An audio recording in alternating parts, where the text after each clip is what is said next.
commencer, je vais vous faire un mini résumé concernant notre vidéo précédente pour entamer le sujet de la dot. Je vais lire dans 1 Corinthiens chapitre 7 du verset 1 au verset 2. Pour ce qui concerne les choses dont vous m'avez écrit, je pense qu'il est bon pour l'homme de ne point toucher de femme. Toutefois, pour éviter l'impudicité, que chacun ait sa femme et que chaque femme ait son mari. Le Seigneur nous fait comprendre que si vous ne pouvez pas vous contenir, ne péchez surtout pas avec l'impudicité. Mais il est préférable de se marier pour éviter d'avoir de lourdes conséquences. Le mariage dont il s'agit, c'est la dot. Depuis la Genèse, Dieu a instauré le mariage. Et on peut le voir dans Genèse chapitre 2, à partir du verset 21. Je lis au nom de Jésus. Alors l'Éternel Dieu fit tomber un profond sommeil sur l'homme, qui s'endormit. Il prit une de ses côtes et referma la chair à sa place. Nous pouvons voir que le Seigneur Jésus a pris une des côtes d'Adam pour pouvoir lui faire une aide semblable. Et cette côte est la représentation de la dot, parce que c'est le prix fort qu'Adam a payé pour pouvoir mériter d'avoir Ève comme épouse. Pour confirmer cela, je vais vous lire Genèse 34, verset 12.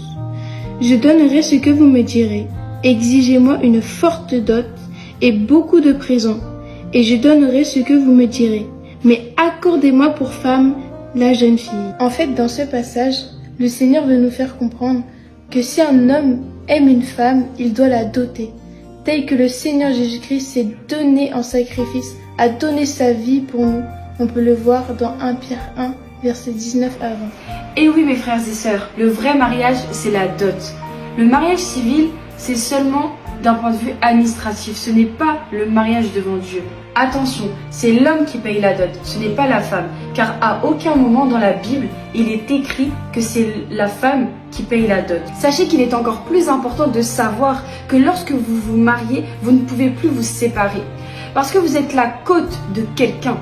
Alors lorsque vous vous unissez à cette personne, vous formez qu'un, une seule et même chair devant Dieu. Sachez aussi qu'à cause du mariage, vous pouvez perdre votre salut. Le mariage ne veut pas dire que vous avez tout accompli. Je vous donne également un conseil en tant que sœur en Christ. Ne vous précipitez pas. Comme la parole le déclare, ne réveillez pas l'amour avant qu'elle le veuille. Par conséquent, concentrez-vous sur l'œuvre du Seigneur. Ne regardez pas aux choses d'en bas, mais regardez plutôt aux choses d'en haut. Comme la parole le déclare, dans Matthieu chapitre 6 au verset 33, je lis au nom de Jésus. Cherchez premièrement le royaume et la justice de Dieu, et toutes ces choses vous seront données par-dessus. Amen.